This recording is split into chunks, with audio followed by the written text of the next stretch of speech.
Hi, everybody. Jessica Brell here, and I'm here with my good friend Janet Frode, and we are here for episode number 7 of Everyday Inspiring Women. And it's so funny because we were just talking about your last name, and I feel like I just said it wrong too. So Janet Frode. I said, yeah. So we literally just had this conversation, and there I go. So starting off on the right foot. That's okay. It happens all the time. So it's like we just played it out. So it's perfect. Awesome. Well, thanks for joining me today. And I'm super excited to have you on my little interview series. I met Janet in the summer at a really awesome retreat here in southwestern Ontario, and really drawn to Janet because for me, one of my very first personal development books was Brene Brown's Gifts of Imperfection. And I remember probably 8 months ago, so like in the springtime, knowing that Brene Brown did facilitation classes, I looked for someone in my area who did it. And then the closest I could find was London, and I'm sure I had come across your name. So it was very serendipitous that in the summer, you came down to the retreat. I was also facilitating a nutrition piece of, so you could talk about some of Brene Brown's work. So it was awesome. I remember it was good because I'll just do a little step. And Janet had a taped circle with some personality traits in it, and we were to say where are some of our strengths and where are some of our areas of opportunity. And my strength, I was almost surprised. Mine was actually non-judgment, and I was surprised. I was like, that's the one I most feel called to, because I think that's something I practiced because I was very, very, very judgmental, and I've been working really hard. And now my friends, I think, would say I'm non-judgmental now. I still have some judgment, mostly towards myself, but that's another story. And interestingly enough, I can't even remember my area of opportunity. So I think that's probably says something too. Interesting. Yeah. So that's a really brief introduction, a little bit about how I feel connected to you in terms of what you do and the work through the Daring Way, through Brene Brown. But that's just a little slice of what you're all about. So if you don't mind, just to fill in some of my blanks for everyone, please. Sure. Well, you happen to be talking about some of my most favorite work, and I am trained as a facilitator in Brene Brown's work. I just adore it. But I am an executive leadership and team coach.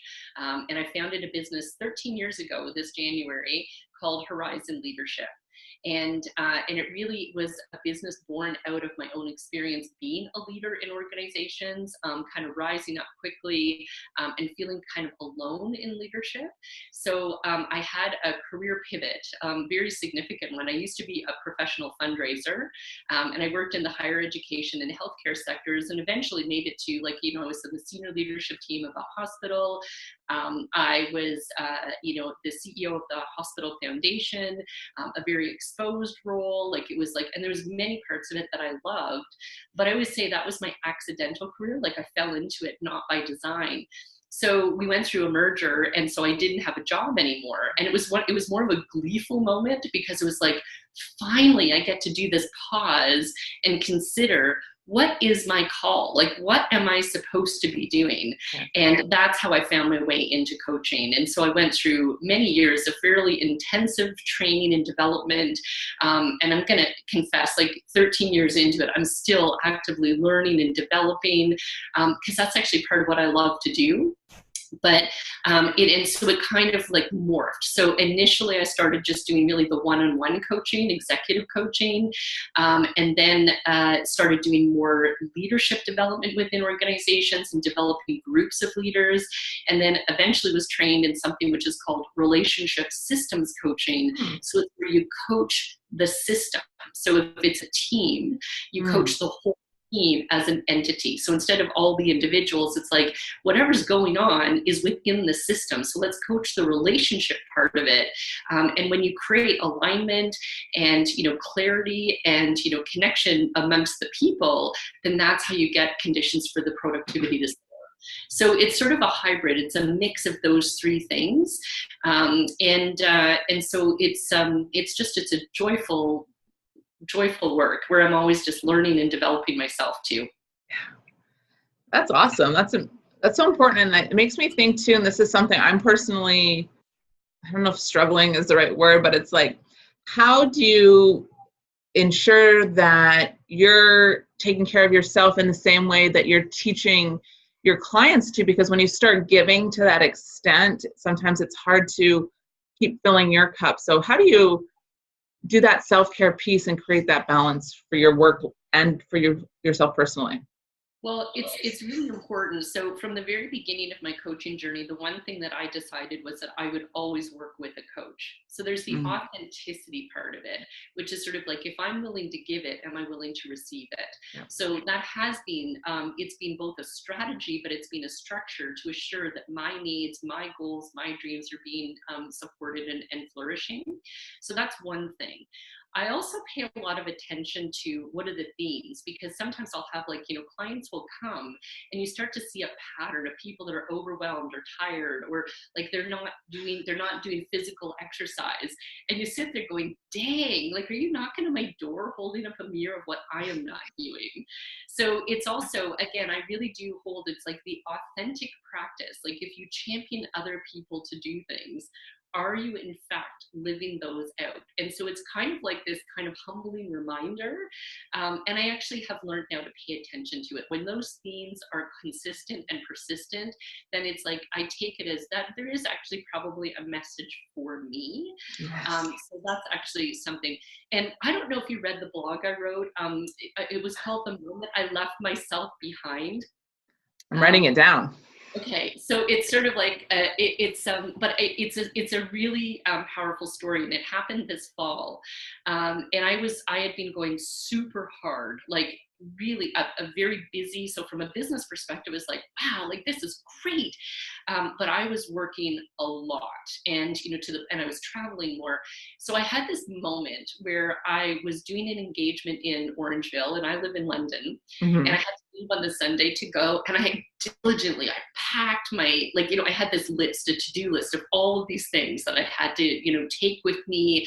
And so I was like super prepared. And then I did this lovely, because it was like, it's Sunday, it's a beautiful day, I'm going to drive the back roads, I'm going to listen to nice music. I land in Orangeville, and it's the most stunning sunset. And I'm a nature person. So what is like one of the ways I fill my cup is by being in nature and conscious of nature. But so I got out of the car, I'm like, whoa, and I took a couple of pictures because I'm like, wow, that's great for Instagram. And then I go to check in, and I open the back of the car. I had all of my work stuff, but I left my suitcase behind. And in that moment, Jessica, it was instead of freaking out, I had this moment of like, oh, of course, I have completely disregarded my own needs. I literally left things behind that are part of my own nurturing. And, I didn't even have clothes to wear to go and do a client delivery, right? But it became this very powerful catalyst for me of, it was like a metaphor. Like, I left myself behind, and I wrote the blog. Like, I woke up the next morning, it just came out, it came through. But one of the things that it really reminded me of is the power of boundaries and nurturing. Like, it's like, and especially, you're in a business where you're in service of other people. I am always in service of people. And I hold that as like, it's my heart calling to do that. And I have to be like, this was an incident of reminding myself, it's like, if I am to be in service of others, I have to put myself first in the equation and do the nurturing, sustaining, self-care work to be whole and to maximize how I can do that. And I wrote one line in the blog that has like people quoted back. And what it was, if over the next few months I say no to you, please know that I'm saying an immersive, deep yes to myself. And people, like, I don't know, it just was crazy. I've never had so much feedback on a blog, because I think it spoke to the common humanity moment of like, what happens when we give ourselves or we forget ourselves. So that was a big epiphany moment. And then it was a catalyst for me to reclaim things that, I was going to be clear in what I say yes to and no to. I declared that I would start taking Tai Chi because I needed flow and movement. It's a beautiful art. I mean, it's and so I've started that. I reaffirmed that, I am most alive when I'm in nature, and that needs to be a daily practice for me. Intentional, really in nature and connected with nature. And there's other things, but it was but it was just sort of it just poured through me, and I'm doing it. Oh, and a practice that once a month I would have a creative day. Today, I think I said this to you, today is my creative day. I've blocked it off. I'm doing only things that are around, it's a space, but it's a way for me to be in creativity, to dream, and to assure that I have a 3-day weekend so that I build in that spaciousness and stillness. And really, that's a part of what I need. So anyway, it's a long answer, but it was sort of it's very top of mind for me right now. That's beautiful. I got goosebumps. I love everything about it. And I think that, the struggle is real. We get caught up in service. And I mean, you have a family too. So it's not even just that service to your clients, but it's to your family and friends. And then it's one sec, yeah. And then you forget your luggage. I mean, I love the universe so much. And, I know. And it's funny, I had to go shopping. I kind of went, I was oh my God, now what am I going to do? It's well, I have to go shopping. And it's and even then I was what do I really want? I don't need a lot, but it's what will give me joy? And I found this gorgeous scarf. I'm into Winners because what's open on a Sunday afternoon. Mm-hmm. And I found literally the most gorgeous scarf that had peacock colors and it had fringe on it. And it was I was and I wore it and now I wear it because I'm this is me. So it was also sort of a reclaiming of what's important and what would that look like in a physical manifestation. Mm-hmm. Too. Yeah. That's awesome. And I think too, and now that peacock scarf, as beautiful, it's also a nice reminder too, right? So when you see it, it's kind of an anchor to go, yeah, remember that day, remember when. Funny because this week I actually did a presentation and it was on personal resilience and self-care. And I led off by telling that story and I wore that scarf. And I said, I'm wearing it with intention because this is it's a structure, it's a reminder. And it's when I put it on, it's not just words. It's this is the embodiment of all of the awareness that came for me that day. Yeah.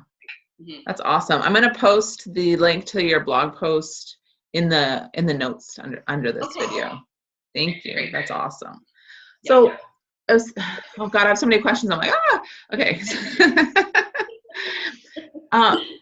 So just in general, giving us part of your work story, but, telling us more about, a little more about your your personal story a little bit, obstacles that you've more obstacles. I mean, we've only been doing this for a little bit now and it's you're already going obstacle overcome. This is what I'm learning, and hindsight is really nice for that. But, just a little sneak peek into a little bit more about Janet. What is she? Yeah. So I would say, one of the things that really resonated for me, through Brene Brown's work is the notion of vulnerability, and so, I've learned a lot and her language around vulnerability. When I started reading it, when I heard her first TED Talk was one of those moments of oh my God, I know this language, I know it personally, but already in my coaching, I had been seeing and understanding, I tend to work with people that are very, they tend to be quite visionary, they're change agents, so to the world, they're very, very whoa, they got it all together, but they're on a mission, they're usually at the cusp of some change. And yet the theme across the board, when people come to me, they'll say, I want to feel more confident. And it was sort of so I was already kind of playing with vulnerability, but I also want to kind of go backwards a little bit because part of my own personal story, and it's life happens. I think that if we are going to live a life which is the true human experience, we will face tremendous challenge, trauma, grief. And so part of my story, and which really woke me up to how do I want to live in this life, was when we stepped into having children. Our first son was born early at 29 weeks, and he died after 5 weeks. And so you can't have an experience like that without really, kind of going, what is, like, you try and find meaning. And it was an extremely vulnerable time. It was like, because here I am, I'm mom, and I can do nothing. I learned, like, the greatest gift I could give was to be present, like to just sit with him, to be present. I had to learn to completely trust and depend on the people that were around me. So fast forward, Brené's research identifies that many people, when they're vulnerable, will go it alone. Yeah. That's me. Like, I was wired, I was praised as I was growing up. Be independent, figure it out. I mean, my mom was actually first wave feminist, and she struggled because it's like, for her to be successful, she had to fight and she had to figure it out. Like, she didn't always have support. So she was training me, like, in a way, empowering me, but also the message was, don't show you're weak. Don't ask for help. Figure it out. And I was praised for it. And every time I did it, the world said, oh, way to go. You're so self-sufficient. So I bought into that. Yeah. So then I stepped into this experience with Ryan, and I was like, I can't be the solution. I have to trust. I have to put my heart, my child in the hands of all of these beautiful people that are here to do this. So it was a game changer because it made me realize it's sort of like, what is the legacy that comes from, sort of like an experience like that. And I was 27 when that happened. No, yes, I was 27. Yeah. I was young. So part of the way I look at it now is the gift I see in it is I was given a really big wake-up call and a chance to be really aware in this life. I wasn't waiting till I'm like 50 or 60 or 70 to go, oh my God, I'm having my epiphany. So I was like, so that was the beginning of the journey, which was sort of like, I was in a highly successful career. Like, I kept on having these moments, and yet there was always a sense of, this is not my true call. This is not what I'm meant to do. So when we went through the merger of the hospital, in a way, you can say that was another knock. It was sort of like, I didn't get the job, but I didn't, in my heart, I didn't want it. Like, I was like, oh my God, if they give it to me, I'm actually going to say no. And, and it was an extremely anxious period of time because I was in the struggle of, do I do what everybody else wants and needs of me? Like, there was all these people in the community championing me, saying, we want you, we've got your back, like, you're the one for the job. And inside I was like, I don't want it. This isn't me. Did you feel relieved when they said no? Was it a sense of relief? So I went through, the first reaction was like, I was like, dang, I didn't get it. Like, and I cried. Ego. Yeah. Like, ego took a shot. But it was really interesting. Again, sometimes magical things happen. And I think actually that's also a legacy. Like, Ryan opened me up to, there's so much more around us and supporting us. And, there's magic in the world. I mean, whatever you believe, whether it's God's hand on your back, whether it's sort of like, the universe, whether it's like, a higher power. But I really started to tap into that. And so I kind of went and had my ego, like, little, tear fest. But I also went home and pretty quickly I started writing. And I just journaled, and it was free form writing. And one of the things that I said, I wonder what I'll do. And I think because I'd already been like, maybe I won't get it, so. But I wrote and wrote and wrote and said, well, maybe I'll do this, blah, blah. And I had a business previously. So there was always the little flirt of like, I think I want to have my own business because I realized how much I loved it. But I wrote and I wrote and wrote. And then the very last thing I wrote was, or maybe I'll be a coach. And I didn't know what coaching was. Like, literally, I feel like that was something that came through me. And I was like, I don't really know what that means. I never had a coach when I was a leader. Mm-hmm. The profession was more very undeveloped. And I was like, whoa. And then I sat with it for a while. Yeah. Right? So I'm kind of like, so that's the thing. I think that from trauma, grief, there's been a lot for me around awakening to what else is out there and being open to the signals and honoring them, paying attention and following them. Yeah. I think is probably, and that has served me well. Yeah. That's awesome. Yeah. Yeah. Thank you for sharing that personal piece too. I find when well, you know this better than me, but like when we share our stories, that's how people connect with us, and they help heal their own stories when we share. And I think the thing too, if I can add to it, is sort of like it also propelled me into the fierceness with which I wanted to be a mom. So we did go on to have we have a daughter and a son. They're now like 26 and 23. But I was like fiercely a mom. Like one of the reasons I started my first business was because I worked for a woman leader who didn't have children. She'd never understood why my children were so primary and important to me. And I just couldn't, like my value system was like, I'm not putting up with that shit.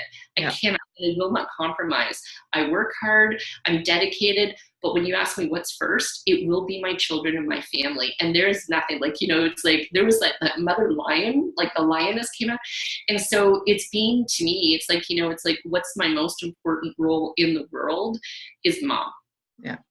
And, and I got really clear on that. And again, that was the gift of Ryan. Like Ryan, I hold him as he came to be a teacher. Yeah. And I always say to people, it's like, if you see me, he's right here. Like he's behind me. I always feel his hand on my back. He's part of my guidance system now.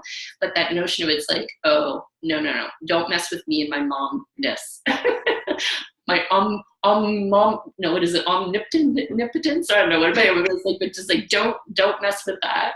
And so I've created life around that. Yeah. Mm-hmm. Mama bear. Yeah. And I know you're a mama bear too. Yes. Yes, very much so. Yeah. When you're going through all of your transitions and I want to circle a little bit back to when you were talking about, making sure that like you have a coach and that you're filling your cup. Do you struggle with guilt ever, or sometimes that can lead into like not feeling like enough? Like, and I think they're similar and different, obviously, but if you could explore that when you're doing your self-care, any feelings you have. I think I've evolved around that a lot. I think that it was harder, quite frankly, when my kids were younger, because it was sort of like, I'm like, okay, need for my kids and being present to my kids, and then it's like, what do I need to do, and taking time alone. I'm at a different stage now because they're kind of launched. And so I have more time. So I can more gracefully step into it and because it's time. So I don't have that tension anymore. I do remember very exquisitely when my kids were younger, like there was a period around 40, I decided that I really wanted to get fit. I wanted to, in my family, we call them decadent birthdays. So when you turn a new decade, you actually set a big life goal and you have an adventure. And so for me, I decided, well, I want to do this big bike ride. Well, I wasn't riding long distance. Like, I wasn't fit. I wanted to lose some weight. And so I went into like a year-long process of training. But the way that I accomplished that was I would get up at 5 a.m. I would go to the gym, and I would do that before anybody in my house even woke up. I would literally sleep in my gym stuff so that I could just roll out of bed and go to the gym, have that experience, and then I would come home and then I could, do those things. So I found a way, and it's really interesting because when I reflect back on that time, it's when I was working in the hospital sector. It was very pressurized. I was feeling, I now know, extremely vulnerable on many levels. That was my saving grace, was to, like, if I didn't have that physical outlet, if I didn't have that, I don't think I would have coped as well as I did. So, but it's like, but I didn't realize that when I was in it, but the drive with which I was doing it, it was almost like too driven. It was like, I was surviving, but I just found a way of structuring it so that it's like, I managed the guilt, but it was like, and it's funny because I was 40 and it was the first time that I went on a trip by myself, and I camped. Like, I was 40. And so my kids at that point were like, I don't know, like 12 and 9. Yeah. I had not been away from them by myself. So it was kind of decadent. It wasn't fully comfortable, but it was also extremely empowering. And I now wish it's like, as a mom, I wish that I had been more mindful of doing things for myself and not feeling any guilt around it, but that it's important. So again, in this point in time, I'm feeling pretty okay with the investment in self-care. I think sometimes it's like, I think I've had a little bit of an epiphany. If I'm avoiding doing something on the work front, because that's the tension now. It's like, oh, if I do this and I'm not working. But I'm like, if I'm avoiding it and if I'm just like kind of numbing out on social media, I'm like, you know what? Either go work and be productive or go to nature. Like, it's like change your energy, but doing this, like that's, if there's any kind of like negative self-talk, it's more around, I'm just like numbing out on social media. That's the place where I might shame myself a little bit. So easy to do. Oh, it is. It's like sucks you in. Yeah. Oh, that's good. That's really good. And I think that's a really important thing, going like, do something, but stop numbing and like calling yourself out on it. I have to do that too, where I'm like, stop. Like I have to yell stop in my mind or say it to shift that energy. Yeah. Can I read you a quote from a book? Yes, please. So, you can. Oh, I love Danielle Laporte. Yeah. No, well, this book I just started reading, and it's like every single freaking page, I'm like, I love that. But listen to this quote, because I think this is really interesting. It says, knowing how you actually want to feel is the most potent form of clarity you can have. Generating those feelings is the most creative you can do with your life. The most creative thing you can do with your life, right? It's like, how do you want to feel? I was just like, oh, that's so powerful. Yeah. And I think it's sort of like, and she's a big advocate. Like she says, how do you want to feel? Not what do you want to do? Yes. Right. And I suspect you probably do that in your business too, right? It's like asking people, like, how do you want to feel? And then helping them create programs and build towards that. So anyway, I just read that today and I'm like, that's perfect for our conversation. It's perfect. Yeah. Danielle Laporte's great, especially like my favorite thing is her, the desire map. And she talks about how she was on New Year's Eve. So timing is really good that it's still January and she was doing New Year's Eve and she was doing her resolutions. And she's like, I'm sick of doing resolutions and not, I'm paraphrasing her here, but she's like, I'm sick of doing resolutions and not taking action or taking action and falling off the wagon. So she started saying, why do I want those? How's it going to make me feel? And then she focused on feelings instead of those goals and then reverse engineered from there. And it's like, yeah, I definitely have a few core desired feelings that I think about a lot. Yeah. One is today talking to you. One of my core desired feelings is connection. Yes. And I love connecting with inspiring women that, and the whole reason I started doing these interviews is because it's like, I know so many people that like lead these amazing lives and they're like all flying under just because they're not rich and, well, I don't know if you're rich or like, rich and famous people that everyone knows. And it's like, but I can look at my sisters around me and go, but they're just as inspiring as, Danielle Laporte or as Brene or as, Gabby Bernstein. And it's like, but I know them, which makes it way more awesome, I think, anyway. No, I agree. And I think it's like more, creating a space and cultivating places where people tell stories, it's so powerful. And, people have such rich stories. People live lives. And I think that it's in the stories we hear the common humanity of who we are, and the people, like, again, whatever you define success as, but, anybody who's successful, there's many bumps, and many elements that have been crossed. And that's part of the story.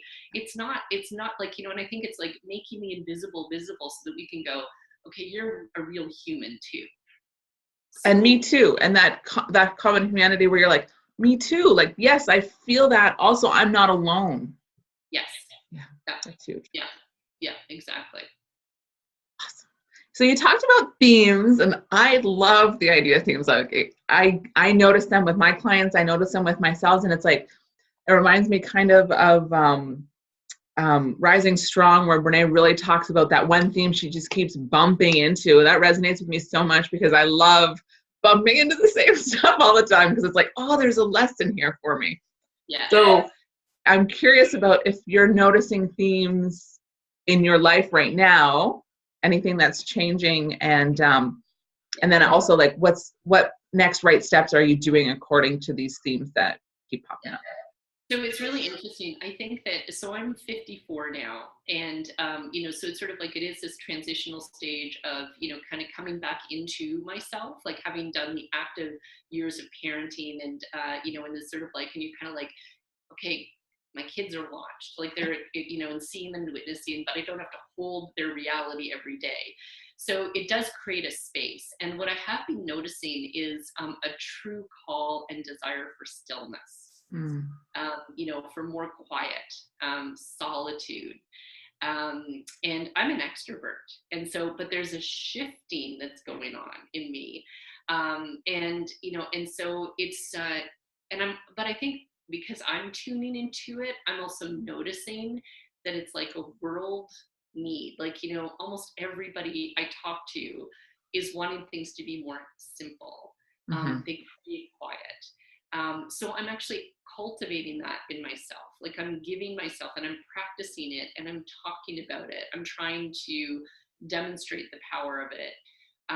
But it is a yearning, like it's a yearning in the world. And so I'm also trusting that, my attentiveness to it is like, it's paying attention to the world channel that lives through and in and around. And so how can I do that? And one of the things that I've been doing in the last year, I created a new role for myself, and it's called listener. I'm just going to pause 1 sec. Sorry about that. Keep going.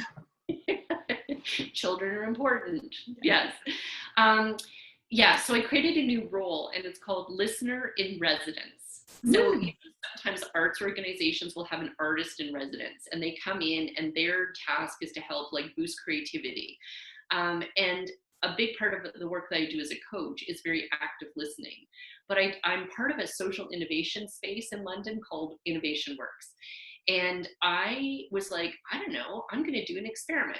And I think that there's great power in gifting listening to people. And so I have been practicing that and, creating what I do is like, it's 20-minute listening sessions. And, and people can sign up and they come and they just talk about whatever they want.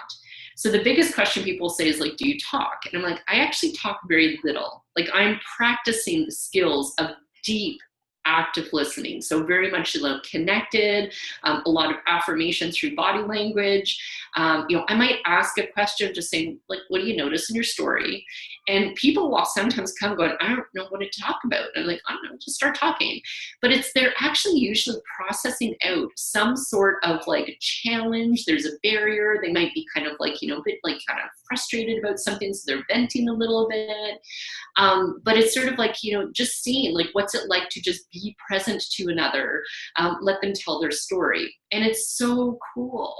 So it's really interesting. So even like my desire for being more silent and quiet, yet being in service, I'm kind of playing with like, how can I do that, but not actually do very much? And yet what I'm realizing is like the gift of that presence for people is extraordinary. So that's like a shift because I'm kind of like, I don't know, like, what do I, so it's creative. Like there's a creative emergence, I think, too, playing with ideas. So so anyway, it's like quiet, stillness, solitude, simple. Those seem to be things that are calling me, but they're also in the world.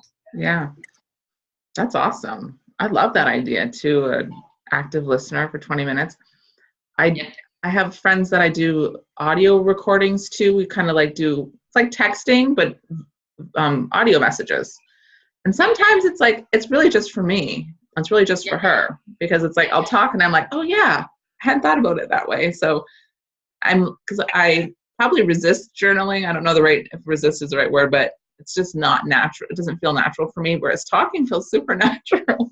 So it's kind of like journaling, but with, It is. And I think, and being witnessed, right? Like if we go back to Brené's work, and she talks about sort of like, who are your marble jar people, earned the right to receive your trust. They're people that that you can share your story with, and they won't judge you. They will just sit with you in it. They're not going to try and fix you. They just are able to be present to you in that moment. So I think that that's a little bit of like the germination, was sort of like, oh, okay, so what is it? The qualities of empathy. So the work that she talks about, and it's sort of like, oh, what would it be like to just do this? And it was really cool. One woman that I did it with, she said, you know what? By talking, like naming the blocker, like it actually takes power away from it. And I thought, that's it. Like you're figuring it out. I'm just listening, Yeah. Yeah. Like it's so exquisitely simple, but it's like, really, it's like, oh, all right. Yeah. So the best things usually are simple, aren't they? Absolutely. Yeah. That's awesome. Mm-hmm. So if someone wanted to get a hold of you for you personally or through your coaching business, how would they do that? So the website is horizonleadership.ca. I'll put that in the notes too. Yeah. And then that you're going to find all of the contact information there. So it's like, you can message me and it'll come through. So I think we just keep it simple. And the blog I mentioned is like, there's a blog section, but there's also, you can see like the different services that I offer. But I always say to people, it's like, read my blog a bit, because you'll know, like I always say, it's like, you'll know if you're meant to work with me, because if you read what I write and it resonates, then probably we're meant to work together. And if it doesn't, that's okay too. Yeah. So you'll find there's someone for everyone, right? Yeah. Awesome. Yeah. So I want to leave with, what's one of your favorite, either a motivational quote or personal development books. Pick one. If you had to pick one? Well, of course, every Brené's books is awesome. But there's one book that I used and accessed on the advice of a really good friend of mine early on, and it's called Write It Down, Make It Happen. I offhand cannot remember the author, but it's probably one of the books that I recommend to my clients the most. Okay. And it's built on the principle that when you write down what is important to you, you are more likely for it to happen. And, and it's different than journaling, but it's sort of like, it's like claiming things and seeing them in writing. And that if you really want to be intentional, that you can actually write it down and then put the energy to those things that you are claiming. So it's a great book. It's a great technique book, but she tells this amazing story in it about how she's used the technique for great fulfillment in her own life as well. Awesome. I'll get the author and I'll put that in the notes too. So great. Awesome. Thank you so much for your time today. This was I want to do this more often. I love chatting with you. I know. Well, we could in a few months, let's do it again. Okay. That sounds good. And I was interviewing Lori a couple weeks ago before the holidays, and I'm like, I am coming to London. So I don't know. I just got to figure it out. I'm coming. So it's like next time you guys are doing something together, I'll just make a point and just come, because. Well, I'll tell you, I have, there's a workshop coming up that I'm doing. I'm co-facilitating with a good colleague of mine, and it's called Authentic Style, the Daring Way. Nice. And so I'm going to bring Brené Brown's work in, but she is a personal stylist and image consultant. And we're really going to play with, it's like when you walk in the arena and you want to be confident and bold, but what is your unique style? Like for you to feel, it's sort of like, well, like instead of armoring up and protecting yourself, it's kind of like that scarf I talked about. It's like, what is your style and how do you want to present like that true, like your values and the things that are important, and have it expressed through what you wear so that it's joyful. So we're doing that on March 22nd. So I'll give you more information on it, because your network might want to come, and it's going to be like a day-long, cool, really interactive, beautiful experience. I love the sounds of it. Oh my God. Okay. Yeah. Please keep me posted. And when I'll put the link in the notes too, or when I post it on Facebook. Okay, that's great. Thanks so much. Enjoy the rest of your creative day, Janet. Thanks for spending time with me today. Jessica, and go have fun hatching the egg with your daughter. I want a picture. I will. It'll be an interesting process, I'm sure. Good. All righty. Okay. Talk to you soon. Thanks. Bye.